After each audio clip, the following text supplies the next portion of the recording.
이렇게 사설기관에 의뢰를 하게 된 것은 처음입니다. 아들이 사라진 지도 올해로 3년이 지났습니다. 도대체 이 애가 어디로 감쪽같이 사라진 건지 모르겠습니다. 다리도 불편한 애가 어떻게 그렇게 빨리 움직인 건지도 모르겠고요. 경찰들은 수사에 있어 큰 노력을 기울였지만 결국 미해결 사건으로 마무리 지었습니다.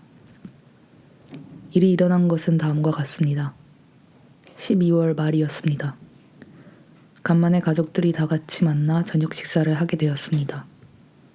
식사 중 아들이 잠시 화장실에 간다고 했습니다. 조금 지나 물을 내리는 소리가 들렸습니다. 그런데 화장실에서 나오지 않더군요. 눈치가 빠른 딸이 화장실 문을 열었으나 그 안에는 아무도 없었습니다. 아들이 앉아있던 휠체어가 저를 놀리는 것처럼 차분하게 놓여 있더군요.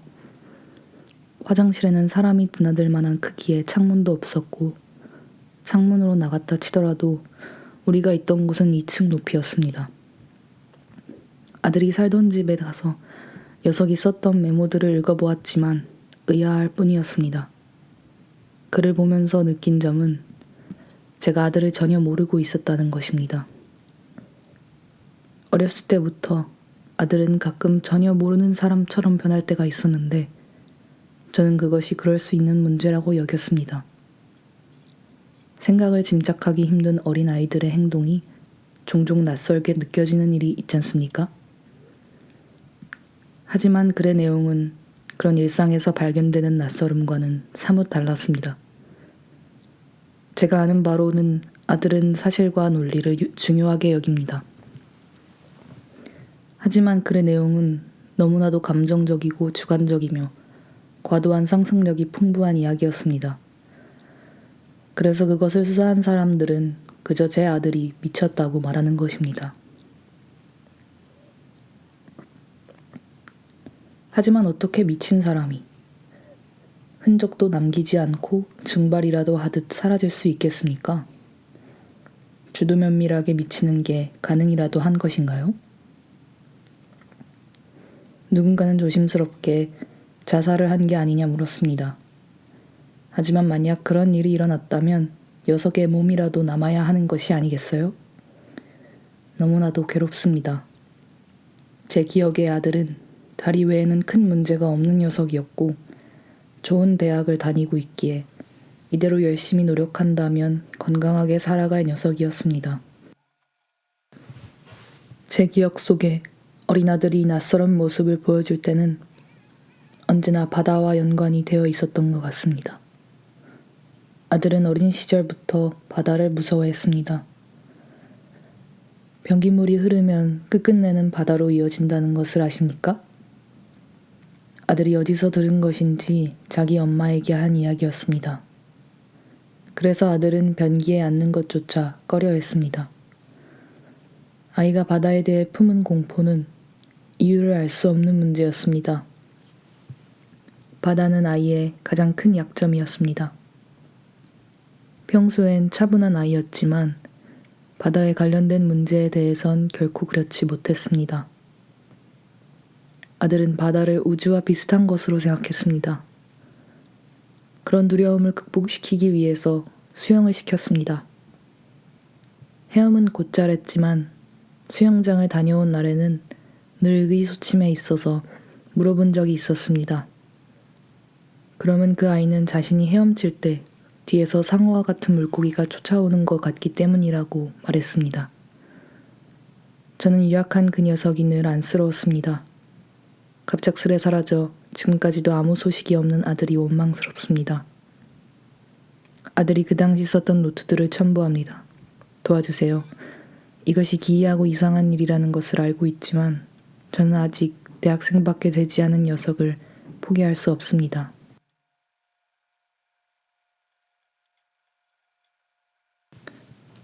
이렇게까지 바다에 직접적인 관심을 두기 시작한 것은 아마 작년부터이다.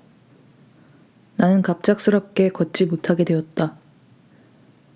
주변 사람들은 내가 물리적인 사고를 당해서 그렇다고 알고 있지만 사실은 나에게는 아무 일도 없었다. 그냥 갑자기 걷지 않게 된 것이다. 아침에 일어나니 다리가 무거웠고 그래서 일어나지 못했다. 생활을 하긴 해야 해서 무거운 휠체어를 받게 되었다. 하지만 나는 그걸 잘 쓰지 않았다. 언젠가 이런 일이 일어날 것을 알고 있었기 때문이다. 차라리 일어나고 나니 마음이 편해졌다. 걷지 않으니 땅에 대해 남은 애정이 사라졌다. 그리고 자연스럽게 바다에 대한 관심이 들었다. 나는 바다와 물고기와 그런 것들을 실은 무서워한다. 하지만 끊임없이 생각할 수밖에 없게 되었다. 거의 집착적인 수준이다. 관련된 다큐멘터리, 사진, 문서, 영상들만을 본다. 내가 바다를 좋아하는 것인가? 아니면 너무나도 싫어하는 것일까? 무엇을 궁금해하는 것인지 알 수 없지만 그것들에 정신이 팔려 있다는 것이 확실했다. 나름의 탐구를 한 지 거의 1년이 지났다. 관심은 지치지 않는다. 최근에는 이상한 예감이 느껴져서 내 생각들에 대해서 짧은 일기를 남기는 편이 좋을 것 같다는 생각이 들었다. 오늘은 11월 14일이고 일기를 남기는 것은 10월부터 시작된다. 10월 15일. 요즘 들어 날씨가 추워진다. 가을인데 벌써 겨울 같다. 나는 오늘도 물고기와 관련된 영상을 본다. 오늘 본 영상은 고래에 관한 것이었다. 요새는 고래에 대해 긍정적인 관심이 생긴다. 어류가 아닌 물속에 사는 포유류라는 점이 인상적이었다. 알려진 바로는 육상 생활을 하던 포유류가 육지의 먹이사슬에 살아남기 힘들어 물로 간 것이라고 한다. 물속 생활에 익숙해져 아예 그 안에서 살아가게 된 것이다. 그래서 퇴화한 다리뼈의 흔적이 있기도 하다. 더불어 퇴화한 귀 대신 넓고 길어진 턱뼈로 진동을 느껴 초음파를 감지한다. 아가미로 숨을 쉬는 것이 아닌 폐를 가지고 있기 때문에 수면에 올라와 숨을 쉰다. 그런데 폐가 있음에도 육지로 나올 수 없는 것은 몸무게가 너무 커 나오는 순간 중력에 의해 폐가 눌리기 때문이라고 한다. 과거의 공룡들보다도 커서 결코 아쿠아리움에서는 기를 수 없다. 오늘 본 영상은 일반인이 찍은 영상으로 혹등고래가 고래뛰기를 하는 영상이다. 다른 고래들보다도 훨씬 높이 거의 자신의 몸 크기만큼 뛰어올 수 있는 고래라서 더욱 멋지다. 요새 고래에 관심이 커졌지만 실제로 볼 자신이 있느냐고 묻는다면 잘 모르겠다. 10월 20일. 점점 더 추워지는 것만 같다. 누가 날씨가 조금 풀린다고 말해주었지만 내가 사는 곳은 그와는 반대인 것 같다. 추워서 잠이 잘 오지 않는다. 어젯밤에는 고래소리 녹음본을 얻게 되었다. 그것을 틀고 잠자리에 들었다. 추위가 가시는 기분이 들어서 꿈도 꾸지 않고 잠을 잤다. 나는 실제로 바다에 가본 적이 없다. 요새는 바다에 가는 상상을 한다. 방 벽에는 고래 사진을 인쇄한 파란색 종이들이 가득 차 있다. 그 파란색은 내가 아는 파란색과 조금 다르다. 원래는 파란색이 냉정하고 차가운 것이라 여겼다. 하지만 온순하고 자유로운 파란 고래를 생각하면 단순히 차갑지만은 않은 것이다. 오히려 고래의 체온을 유지하기 위해 몸속에 흐를 뜨거운 피를 상상하게 된다. 대왕고래는 그 거대한 심장이 한 번 뛸 때 약 80리터의 피를 뿜는다. 물론 내 방 속의 고래들과 실제 바다의 모습은 다를 것이란 걸 안다. 현실은 상상을 뭉개고 그동안에 했던 상상들을 비웃는다. 그럼에도 나는 실제로 바다에 가고 고래를 보게 되는 것을 기대한다. 내 상상력보다 거대한 고래와 내가 탄 작은 배를 둘러싼 사면의 공포스러운 바다를 생각한다. 나는 바다와 고래와 여러 가지를 실제로 보고 싶어 하지만 동시에 결코 그럴 수 없을 것이라고 생각한다. 그런 것들을 실제로 만나면 나는 그 자리에서 쓰러질지도 모른다. 여전히 바다는 너무 두려운 곳. 나의 일상은 편안하고 아무 문제 없이 흘러가지만 바다를 생각하면 그렇지 못하게 된다.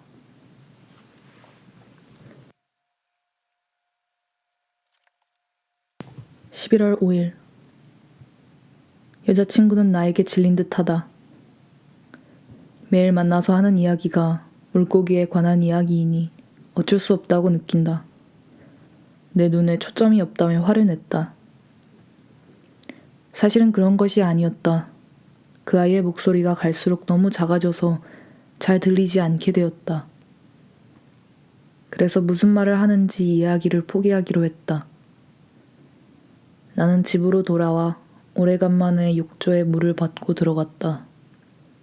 욕조는 작고 투명해 두렵지 않다. 하지만 그 옆에 변기는 조금 다르다. 변기가 빨려 들어가는 것을 볼 때면 그것의 종착지를 떠올리게 된다. 어느 순간 화장실과 바다가 멀지 않은 곳에 연결되어 있다고 생각하게 된다. 그렇게 되면 나는 온몸에 소름이 돋고 언제나 내 곁에 있는 바다의 존재를 느낀다. 오늘 찾아본 것은 역시 고래에 관한 이야기이다. 누군가는 잔인한 성격의 범고래가 가장 위험하다고 말하지만 나는 향유고래가 제일 무섭다. 향유고래는 권투글러브처럼 생겼다. 앞 이마에 경뇌유라는 기름이 있는데 그것을 급속 냉각시켜 고체로 만든다. 들이받으면 배가 두둥강 난다. 경뇌유 덕분에 울음도 더 크게 낼 수 있는데 이 소리가 너무 커서 들으면 기절하거나 죽는 동물도 있다고 한다. 11월 13일. 이상한 일이다. 가까운 친구가 나를 보고 내 피부가 검푸른 빛을 띈다며 병원에 가는 게 어떻겠냐고 했다. 나는 그저 기분이 나빴다. 요즘에 기운이 없는 것은 사실이지만 얼굴빛 때문에 병원에 갈 정도는 아니다. 다만 오후에는 나의 건강이 생각보다 나쁠 수도 있겠다고 느꼈다. 사람들과 식사 후에 어쩌다 강가를 산책하게 되었는데 물결을 보니 나도 모르게 구역질이 나서 그들을 두고 도망친 것이다. 그러고 나서는 집으로 향했다. 방에 들어가니 벽마다 파란색 이미지가 가득했다. 저번까지만 해도 따뜻한 게 아닐까 했던 파란색이 갑작스럽게 무서워졌다. 차라리 불을 껐지만 파란색은 어두운 덩어리로 보인다. 물고기는 무서운 생명체이다. 차가운 비늘로 덮인 매끈한 피부, 유선형의 형태. 물고기는 물을 마셔 숨을 쉬고 잠을 잘 땐 눈을 감지도 않는다. 11월 초까지 어떻게 그렇게 바다에 대해 긍정적인 관심을 둔 것인지 이해가 되지 않았다. 그래서 집에 오면 그 파란빛 이미지들을 피하기 위해 일단 눈을 감았다. 그게 습관이 되니 잠이 많아졌다. 11월 14일. 정말 이상한 꿈을 꾸었다. 최근에 멀어진 사람이 타이타닉호 같은 침몰하는 배에 타고 있었다. 나는 그 사람을 보기 위해 수면 위로 점프를 했다. 점프를 여러 번 하고 물이 튀기자 그 사람이 나를 보았다. 그런데 사람 보듯이 하지 않았다. 내가 말을 하려고 입을 가득 벌리면 큰 물살에 빨려 들어가기라도 하는 듯이 자신의 몸을 기울이는 것이다. 그런 꿈을 꾸고 아침에 눈을 뜨니 나는 갑자기 흥분이 되며 기분이 좋아졌다. 왜일까? 꿈처럼 고래로 다시 태어나기라도 바라는 것일지도 모르겠다. 사실 내 기분이 어떤지 뭐라 말하기가 어렵다. 다만 이제는 바다와 고래에 관련된 정보를 찾는다거나 그런 일은 못하겠다. 글자가 잘 안 읽힌다. 이 알 수 없이 돌아가는 상황에서 길을 잃으면 어쩌지 하는 생각이 든다. 하지만 난 내가 어떤 것부터 이해를 해야 하는지 잘 모르겠다. 모든 생각들을 차라리 정지하면 괜찮을지도 모르겠다. 그러고 나서는 다시 시작하거나 방의 파란색을 견딜 수 있을 만큼 강해지는 것이다. 이런 생각들은 긍정적이지만 그것들을 하기 위한 에너지가 남지 않은 것 같다고도 생각했다. 바다에 대한 걸 멈추는 게 나의 건강에 맞는 일일까? 나의 일상은 모르게 무너져 내린다. 11월 15일. 저번에 사이가 멀어진 사람의 직업은 경찰이었다. 나는 그 경찰이 입은 남색 옷이 마음에 들었다. 늦은 저녁에 집에 갈 일이 있었는데 그 사람이 거리에 있는 것을 보자 조금 안심이 되기도 했었다. 가까워졌다 멀어질 때에 그 사람이 나에게 해주었던 말이 생각났다. 냉정해지라고 했다. 정신을 차리라고 말하기도 했다. 다시 일어나라고 말했다. 그리고 자신에게 행동한 것처럼 모호하게 살지도 말라 했다. 나는 이 사람이 나와 매우 다른 사람이라는 것을 알고 있었다. 그래서 그 말들이 의외로 기분이 나쁘지도 않았다. 그 사람이 어떻게 살아가는지 알고 있어서 그런지 대충 무슨 뜻을 가지고 말하는지 이해했다. 그 사람과 친해지면서 그에게 냉정하고 정의로운 이야기를 기대한 것은 아니었다. 실은 따뜻한 말을 바랬다. 그런데 그 사람은 따뜻한 말 따위는 하지 않았고 자신의 인생에 비추어 나에게 충고했다. 집에 돌아와서 생각해보니 그 파란색 말들이 속이 상하기보다 고마워졌다. 정말 실속 있는 말들이다. 내가 정말 나아지려면 나는 그런 말들이 필요하다. 너의 감정을 이해한다거나 너의 힘든 마음을 위로해준다거나 그런 것들 말고 어떻게 해야만 나아질 수 있는지를 진심으로 말해주는 것이다.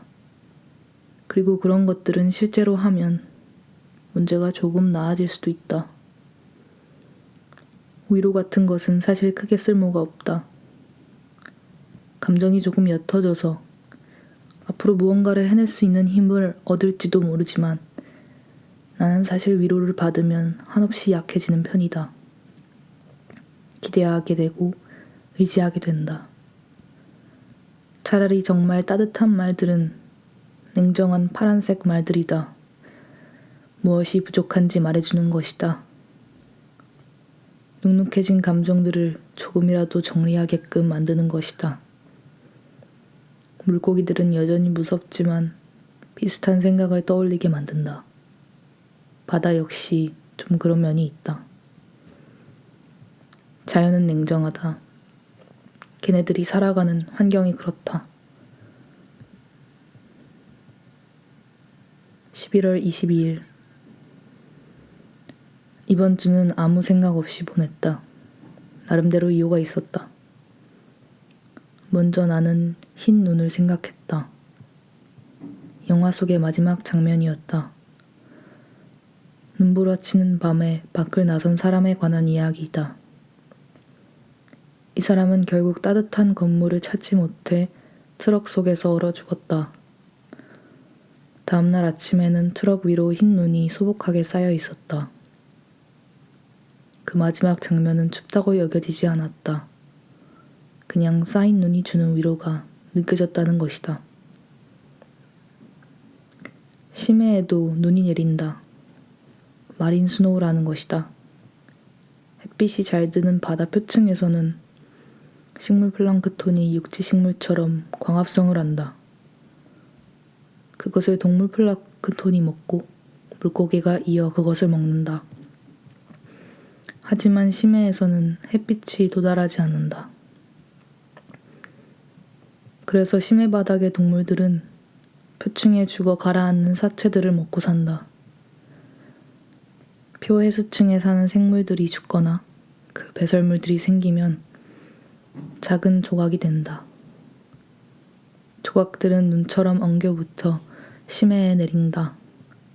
아주 깊은 심해까진 가지 못하지만 심해 생물들에게 주요 양식이 된다고 한다. 하얀 바다 눈은 깊은 바다에 매일 내린다. 만약에 고래 같은 큰 생물이 죽어 눈처럼 내리게 되면 거의 5년 이상 지속이 된다고 한다. 경찰이 해주었던 말처럼 잘해보고 싶었지만 일상에 대해 자잘한 이해를 시작하는 것이 두렵다. 차라리 내 일부가 죽어서 눈처럼 되고 내가 만지기 꺼려하는 심연에 내리는 게 낫겠다고 생각했다. 그래서 모든 것을 놓아본 것이다. 잠시 그만두었다. 바다를 견디기 위해 내가 강해지는 것인지 바다라는 애가 약해지는 것인지에 대해서도 생각했다. 나는 바다를 약하게 볼 생각이 없었다. 그런 식으로 탐구할 생각도 들지 않았다. 그리고 바다는 실제로 전혀 약하지 않다. 잔인하고 강하다. 그렇다면 그걸 보는 내가 강해져야 하는 것일까? 아니면 그걸 다른 방식으로 보는 힘을 기르면 되는 것일까? 둘 다인 걸까? 가끔은 너무 나에게 많은 것을 요구한다고 여겨진다. 요즘 나의 다리는 전혀 움직이지 않는다. 다리가 점점 짧아지고 작아진다. 나는 휠체어를 타는 대신 바닥을 기어다닌다. 12월 8일. 올해가 한 달밖에 남지 않았다니 정말 놀랍다. 연말이 되니 사람들과 멀어진 것이 조금 아쉬웠다. 그래서 몇몇 사람들을 다시 보게 되었다. 그들은 내가 인터넷을 통해 만난 사람들이다. 바다에 대한 리서치를 한창 하고 있었을 때 관련된 정보를 나눈 사람들이다. 그 중에는 고래 녹음본을 나에게 주었던 다큐멘터리 촬영 작가도 있었다. 내가 내 방에 대한 이야기를 하자 그들은 내 방을 구경하고 싶다 했다. 나는 실은 조금 꺼려졌다. 낯설었으며 방에 누군가를 초대하는 것이 처음이었다. 하여튼 간에 갑작스럽게 몇몇 사람들이 내 방을 방문하게 되었다. 그리고 그 시간은 생각보다 나쁘진 않았다. 우리는 바다와 물고기에 관해 이야기를 나누었다. 사람들 중에는 나처럼 아직 바다에 가지 않은 사람도 있었지만 실제로 바다에 집을 짓고 사는 사람도 있었다. 그리고 나는 그들과 함께하는 시간 동안에 벽면에 가득 찬 고래와 파란색 물들이 움직인다고 느꼈다. 이 사람들에 대해서 전혀 아는 것이 없었다. 하지만 고래가 되고 싶다는 내 포부를 말했을 때 다들 좋은 생각이라는 듯이 고개를 끄덕였다. 어떤 사람들은 아기 거북이가 되고 싶다 했다. 알을 깨어 나가 모래사장을 달리는 것부터 시작하겠다고 말했다. 또 어떤 사람은 불가사리가 되고 싶다 했다. 나는 사람들이 돌아간 이후에 다시 내 방에 바다를 관찰했다. 어쩐지 즐거워 보였다. 12월 13일. 평소보다 힘이 넘친다고 느낀다. 간밤에 꿈꾸면서 불가사리가 되고 싶었던 사람이 실제로 바다에 갔다는 텔레파시를 보내왔다. 나는 아침 식사를 하며 나 같은 사람도 바다에 갈 수 있을까 하는 생각을 했다. 나처럼 보잘것없고 상상력으로 가득 찬 사람이 실제 바다를 만날 수 있을까? 내가 바다에 간다면 나는 아마도 고래가 되길 바란다. 나도 플랑크톤을 많이 먹어서 몸집이 거대해질 것이다. 추운 바다를 견딜 수 있을 만큼 뜨거운 몸이 될 것이고 고래처럼 노래도 부를 것이다. 12월 18일. 간만에 가족들을 만나 식사를 하게 되었다. 옷더미 속에서 휴대전화를 발견했고 연락이 닿게 되었다. 그들이 나를 데리고 넓은 집으로 데려갔다. 아버지와 새어머니는 행복해 보인다. 누나들도 그렇다. 가족이 행복해 보여 다행이다. 아마도 언제나 그랬듯이 나만 홀로 있다. 하지만 이제 나는 그것이 크게 서운하지 않다. 지상에 내 다리는 붙어서 퇴화되었다. 나는 귀도 잘 들리지 않고 말도 제대로 못하는 것 같다. 그렇다고 스스로가 불쌍하게 느껴지는 것은 아니다. 이제는 바다에 갈 준비를 마쳤기 때문이다. 바다에 가야 한다. 하지만 어떻게 이 몸으로 바다에 갈 수 있을까? 이 상태로 홀로 바다에 갈 방법은 없을까? 아니, 한 가지 방법에 남아있다. 어느 집이든 바다로 향할 방법은 있다. 변기통이 있기 때문이다. 긴 터널을 지나 바다에 도착하면 먼저 도착한 이들과 인사를 나눌 것이다. 요즘 휴대폰은 모두 방수이다. 그렇기에 연락을 하거나 사진을 찍을 수도 있을 테다. 가슴이 두근거린다. 화장실로 가야겠다.